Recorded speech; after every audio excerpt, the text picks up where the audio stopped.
If you read articles about the red heifer, the sacrifice of the red heifer, typically this is in connection with some idea or plan about building a third temple in Jerusalem. Best thing to do with things like that, completely disregard them because they have absolutely nothing to do with what the scriptures teach us about the red heifer. So, what does the Bible teach us about this? Well, a twofold truth.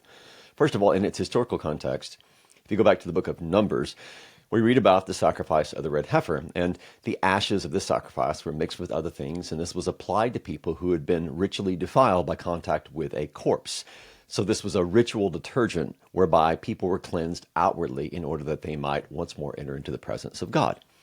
Now, the book of Hebrews in chapter 9 draws an analogy between that sacrifice and the better sacrifice, the better cleansing agent that we have in the blood of Christ.